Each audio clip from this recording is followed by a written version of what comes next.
This is outdated, and welcome to the first ever episode of Adventure Autopsy. And in this series, we are going to look at specific scenarios, and I'm going to kind of give you a summary of them, a little bit of backstory, history, that sort of thing, and maybe some war stories of how it was played, what kind of events occurred, that sort of thing. And in the end, it's kind of a review. I'm going to give you either a recommend or don't recommend kind of thing, or there might be something in the middle, like where you might have to do some work with it, right? And today we're going to begin with the Call of Cthulhu scenario, Edge of Darkness. Now, this scenario is a classic era Call of Cthulhu scenario, meaning the 1920s, as you can tell by the car there, right? And I found this scenario in the starter set for Call of Cthulhu 7th edition. That book right there, book 3, Paper Chase and Other Adventures. This is one of the other adventures. Call of Cthulhu is kind of famous as far as like its starter scenarios are generally, it has a lot of really good scenarios for starters. It is not a level-based game. If you're used to like D&D or 5e or whatever we want to call it, it is not a class and level-based game to where, okay, you know it's a starter scenario because it says for character levels 1 through 3 or whatever. Cthulhu doesn't work like that. It is a skill-based game. So it's a little more nuanced as to if it's a starter scenario or a more moderate or experienced scenario. In this case, it is definitely a scenario for new investigators. And it is, well, as you're about to find out, pretty cool. So let's go ahead and get started. First off, we have a cast of pre-generated characters on the off chance that you would choose to use those pre-generated characters. In the world of Cthulhu, in the world of this type of game, where there's a pretty high lethality rating, using pre-gens is not a bad idea, for no other reason than to have them available in case their actual character dies. So in this, we have a professor of archaeology, Nevada Jones. I know we have no idea where that came from, right? We also have a graduate student, Jesse Williams. Right? We also have a professor of language whose name escapes me because, honestly, I never used him. And we have another student, I don't remember her name either, and yet another, I don't remember her name either, right? So in the end, these characters are going to be asked to go to a house. And this is where the spoilers begin. So if you are a player of Call of Cthulhu and you would like to play this scenario, but you are not the keeper, or that's their GM or DM, whatever. If you are not the keeper, I would probably stop now. Send your keeper/GM this way. But if you are interested in checking it out, or you're like, you know what, I know there are a lot of great adventures, just don't use that one, right? Then here we go. So you're going to be given a house to dispel something from, right? So let's just go ahead and get started there. So the players, they can be their characters, or the pre-gens here. They're summoned to the bedside of a Mr. Merriweather. The characters have some sort of connection to him. I like to look at it as the two professors from Miskatonic University. They work with the guy, so that's kind of where I go with it. If you're using the pre-gens, the other three are all students from Miskatonic University, so they could have all been students of that professor. But you can connect it any way you want with your own characters. I can show some story, like example. One of my parties that went through this, one of the players was a bounty hunter. That was the occupation. And they had been hired a few years back to recover a book that had been stolen from the Oren Library. And the professor that took point on that investigation, or that hiring, was Merriweather. And so he knew this character was good at like getting the job done, right? So that sort of thing. I try to just like incorporate, how do you know him? I just kind of come up with something. So he tells them this elaborate story. And he says, when I was younger and all my friends were younger, we did stupid stuff. And we decided to do something with the occult and summon a demon or whatever. Well, as you could probably imagine, that went over about like, a brick in a glass window. It was so awesome that it ended horribly. There were 6 of them, the people, right, that summoned. One of them was killed very, very quickly, and its severed head was thrown at a different guy who went completely stock raving mad, and the other 4 ran off. And so what they did is they covered it up, made it look like it was a horse and carriage accident. One guy was killed. The other guy, that was insane. It was, he got a real bad hit on the head or whatever. And they vowed never to talk about this again. All right, so that's kind of the long story short there. The problem is they started to do some research, discovered that this thing they summoned was held inside the house. The house actually has wards around it to keep anything bad from coming in. Now, back in the picture here, you can see some right there, right there, right there. They're in various spots. They were hoping that ward would just hold in place until it eventually the spell wore off and it would go back where it came from. The thing would go back. It didn't. And as time goes on, they realize that because one of them, Marion Allen, their leader, goes back and discovers that when all of the people who cast the spell die, it's free. And it's going to wreak havoc. So Marion Allen goes to do some research. He goes to New Orleans, asking around. And we'll get into how that plays out. But our character, Mr. Merriweather, gives our players a box, and inside of it is this little gold sarcophagus, and there's a note and other information, right? First off, let's talk about the gold sarcophagus. The writing on the outside is Egyptian hieroglyphics. And so if they make a language Egyptian hieroglyphics roll or something to that effect, they can figure that out pretty quickly. On the inside, though, as you can see by the picture, that is not hieroglyphics. That is something else, an ancient language from this lost continent of Mu. I'm assuming it's like a cow continent. I don't know, whatever. But this box, it held some stuff. As far as the adventure goes, this sarcophagus is pretty meaningless, honestly. But you can use this as a springboard to tell your own story later on, which is, always a good idea, right? So when he gives them this, and inside this box, there's also a letter and things like that we'll get into in a minute. Matter of fact, let's just go ahead and say he discovers that Marion Allen had gone to New Orleans and he was murdered. He was his chest was ripped open, his organs were messed with, his tongue was cut out, a symbol was carved on his forehead all the way down to the skull, so it was like chipped into the skull. Died horribly. The last one left, the last one standing, is our guy, Mr. Merriweather. He is the last of the 6. And when he dies, that thing is free.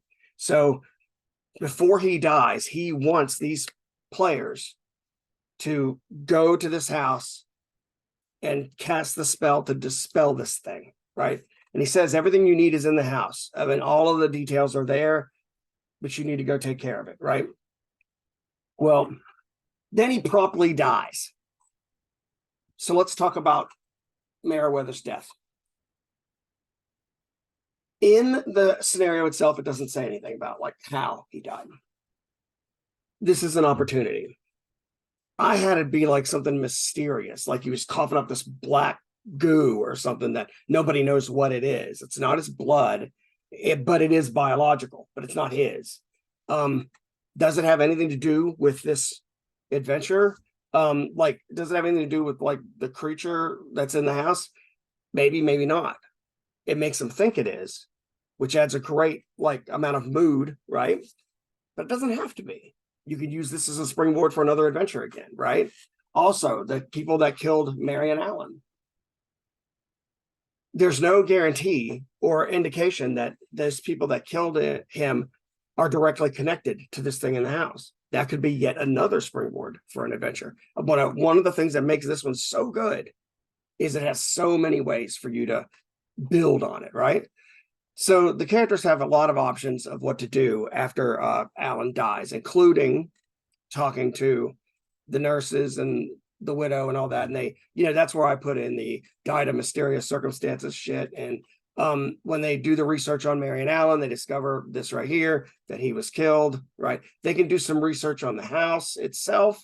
With the house itself, I kept it simple. I just said that, it's located in just outside of a little town called Ross's Corners, that's in the book.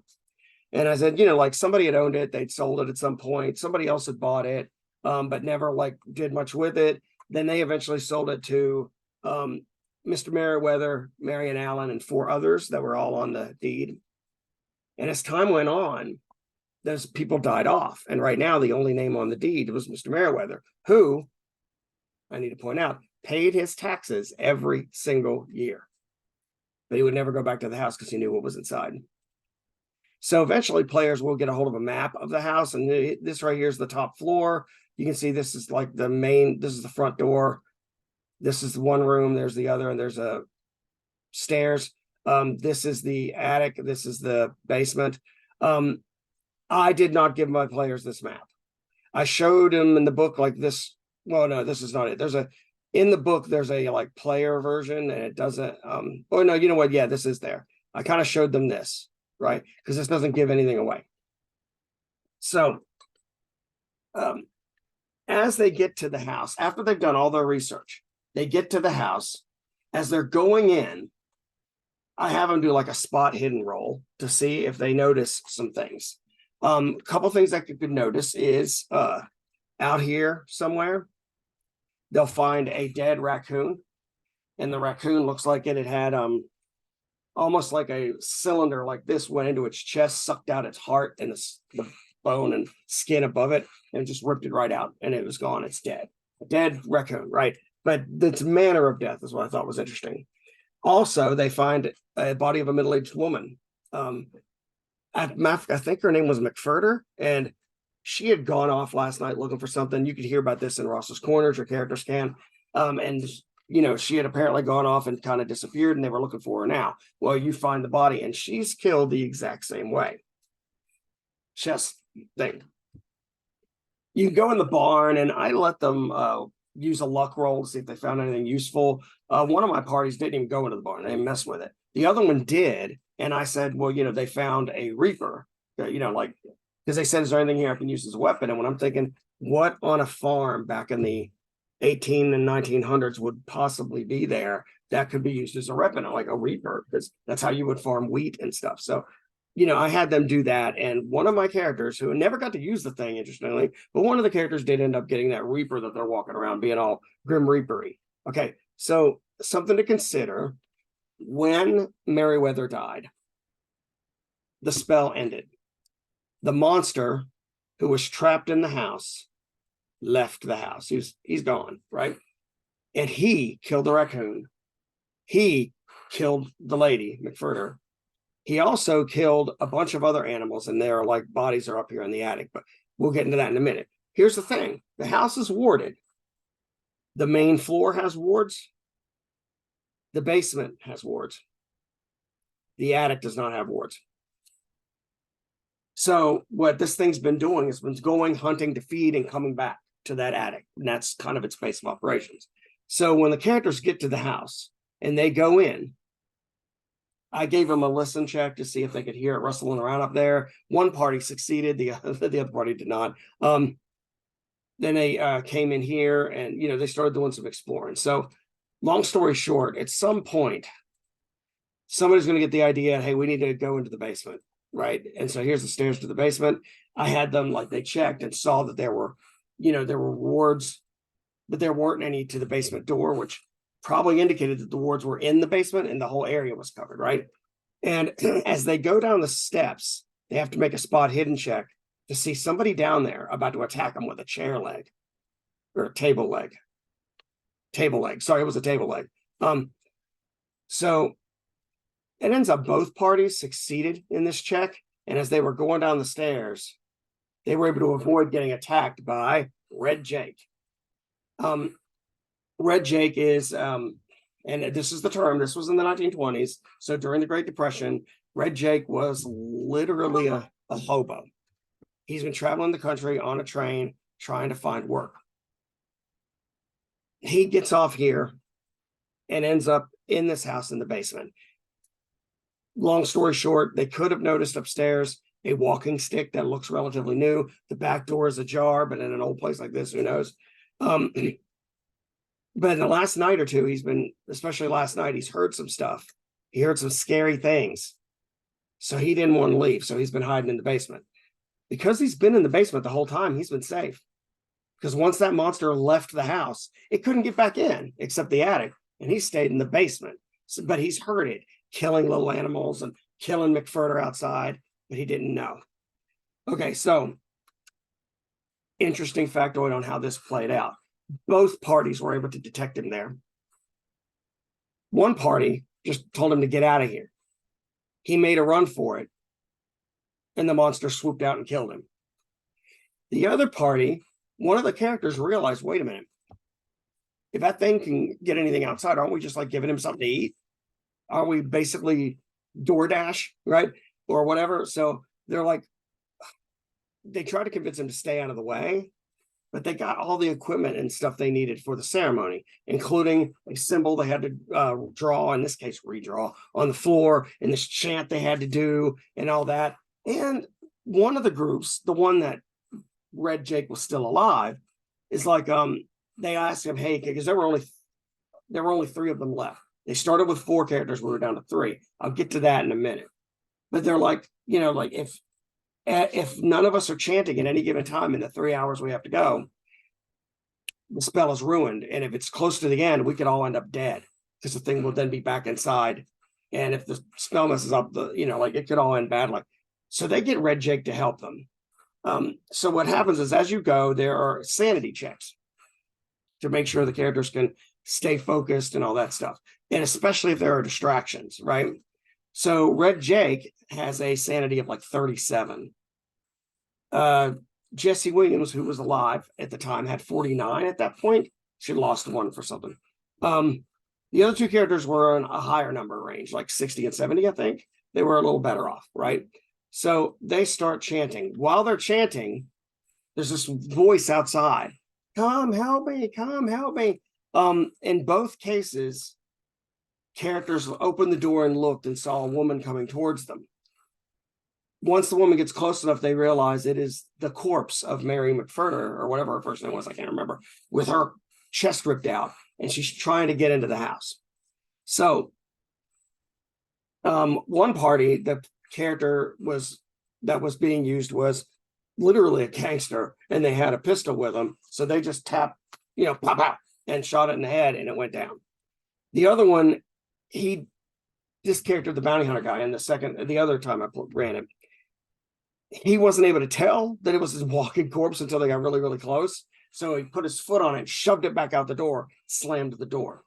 Well, what it starts doing is going to and trying to like damage the runes on the outside of the house. Because if those seals are broken, if those glyphs are messed up bad enough, the spell ends. That's protecting everybody inside the house. And the demon will come down and just easily destroy them. I say demon, it's Call of Cthulhu. So, it's not really a demon, but we're going to go with that. So while it's doing that, he literally just kind of peeks his head out and shoots her, right? When this happens, for the second party, the one that they got Red Jake to help him, this is when he was like an hour and a half in. This is when he finally fails his sanity roll. He only had a 37. I thought he'd fail pretty early on, but he didn't. He nuts up and makes a run for it. So this thing is starting to appear, right? Red Jake just completely fails his sanity roll, and he becomes one of those zombies. And the same thing happened with the other group. It's just that Red Jake kind of ran off and died. Like it was pretty quick. In this case, he ran off because he panicked because of the zombie, and the same thing happened to him. So it got tricky. That's all I'm saying. It got real tricky. So long story short, this adventure boils down to knowing everything that's going on. And I've got to be honest. I'm coming from a 5e and classic Dungeons & Dragons background. Talking like late 70s, early 80s, right? all the way to today. And there's a different view on killing characters in D&D usually, especially in the modern day. So much so that 5e makes it almost impossible to kill them. Unless you're making it a dramatic moment, you're probably not going to kill off a character. So I had a hard time. I didn't want to kill off characters. So for the first party, this is where I made a mistake. And I'm going to be completely open here. We're to a point in the adventure when the thing inside the circle, the monster, right? Which this is it. The monster inside the circle appears as someone else. It appears as a relative or loved one of somebody casting the spell, okay? So right here, this was a PC. Her name was Nancy Gracie. Somewhat inspired by the old the Nancy Grace person that used to be on Headline News, but also Gracie because that's the name of our Rottweiler pit bull mix that's outside. So this also happens to be my wife's character. She fails her sanity roll, right? She is like, and she believes that the person inside that circle near the end of the time, we've only got like 30 minutes left, she believes that that is her sister, and she goes to see her sister. Now, the other character that's there, one of them is fighting off these animals that the creature has resurrected from the dead, the ones that had eaten upstairs and outside, and it's fighting them off. The other one is still chanting. One of them was helping fight him off, but now it realizes it can't because this was the only one. It needs to do something to stop this one because Nancy, is heading straight for the creature, thinking it's her sister. Bare minimum, it's going to kill her. Worst case scenario, she scuffs up the circle and it's free and it kills all of us. So the character who is available to do something about it, there's one option, try to grab her, right? But that character's brawling is pretty low. Low enough that their handgun skill for a hard success was actually higher. So he decides he's going to use his gun and shoot her kneecaps. This character was a mobster, so that kind of makes sense. So he shoots the kneecaps, right? And when he shoots the kneecaps, he blows the kneecaps out now. That stops her from going to the circle. Great. Here's the problem. Nancy had 9 hit points. The handgun does 1d10 damage. I roll the damage and it's a 10.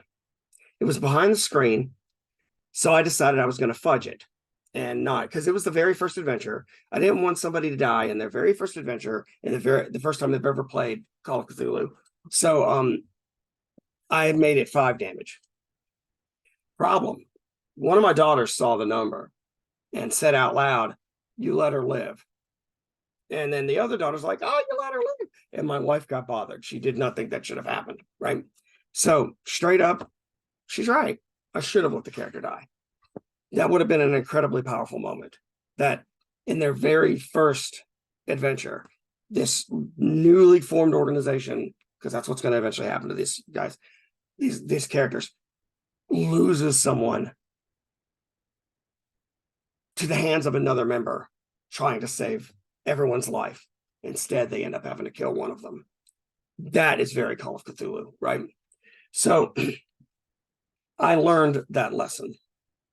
So the other group, which played about 2 weeks later, when they had arrived, there was only 2 PCs, and I brought 2 NPCs with them. Nevada Jones, Jesse Williams. They get to the house. And while they're in and they're exploring, Nevada Jones, nobody listens and hears the thing in the attic. The other group, they could hear it in the attic. These did not. Nevada Jones decides to go look in the attic to see if it's warded as well. So he starts to climb up and he tops the rise. And so my thought was, okay, The guy had a pretty good dexterity, I think like 70. So I was going to have him make a dex check to avoid getting hit. As he's up there, he's like, it's really dark, and I think there's a bunch of dead animals up here, and oh my God, and something comes out at him, right? So he tries to drop down. I roll his, because he's an NPC, I roll his dex check. He needed a 70 or below. He rolls a 98. So it decapitated him. He falls down on the ground. His head flops down next to him. His body's there, spurting blood everywhere. One of the PCs wisely shuts the thing to the attic and is like, nope, not doing that. Nope, not today. Right. That did what should have happened with the other group. They realized, hey, wait, this was a guy that was in our party, and he could have stayed in our party. And let's face it, I played the whole time like he was Indiana Jones. Always like posing when he'd say stuff and just to be funny. Well, now he's back headless, right? At this point, they hadn't even gone in the basement yet. So the other character, this party goes in the basement. They find Red Jake. They convince him to help. Jesse Williams, the other NPC, she, with her 49 sanity at this point, is a superhero. She makes her role over and over and over again, including making hard and extreme successes up until like 2 hours and 45 minutes. It's almost over. And she is like a superhero making her saves. Unfortunately, as stated before, Red Jake, not so lucky, runs out, gets possessed, right? So we have to deal with the zombies again, including McFurter. Near the end, Jessie fails her save. And she sees her mother. Now, at this point, Red Jake's already gone, zombified, and shot in the head. One character is still reading and chanting. The other character that's left, because there's only 3 now. One's chanting. One, Jesse's now possessed or whatever. And the other one was fighting off these dead animals that were coming after him. So, thankfully, the character who was available, the one fighting the animals, does have a good brawl score. So they just try to like grapple and tackle her. And they succeed in saving her life.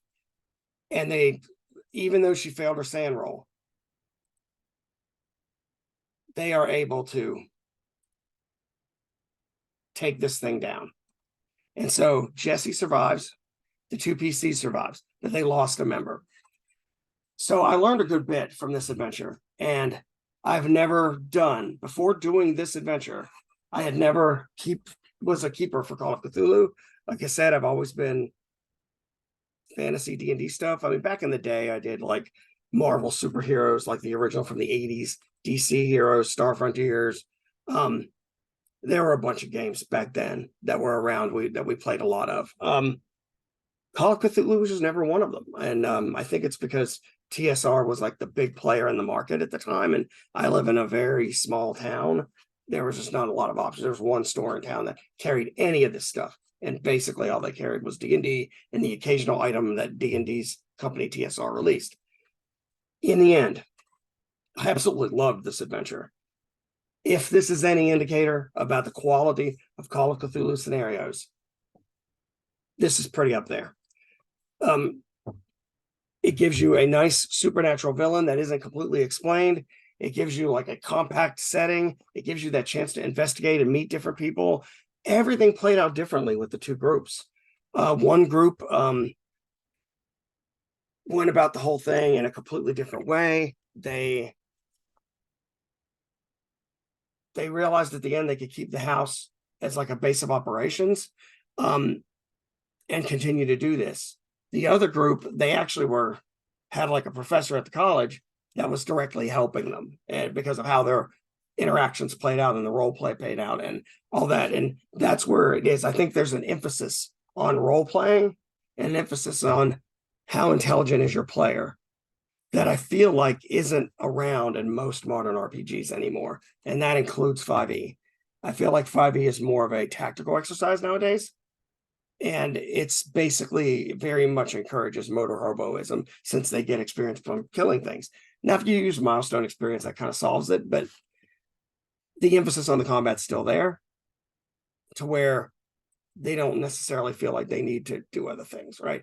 And the random encounters things largely disappeared, and that was like there to like really wear down their supplies to make it less likely that they're going to fight everything. And now we don't get a lot of random encounters and stuff anymore. So this is just very different. And I absolutely loved it. It was fantastic. I really, really enjoyed this a lot. So do I recommend Edge of Darkness if you want to play Call of Cthulhu? It is a resounding yes. And I would say in a game that apparently has a wealth of great first-time adventures, this is definitely one of them, and you should check it out. So I want to thank you so much for watching. Hopefully this worked, because I've never done this before. I hope this made sense. I hope you enjoyed. If so, please like, subscribe, hit that notification bell. I'm going to do 8-episode seasons of this, and the first season I pretty much have planned out each adventure I'm going to do. There's going to be a lot of Call of Cthulhu and some D&D in there, with a couple of other things too. And I look forward to seeing you on the next episode of Adventure Autopsy. Peace.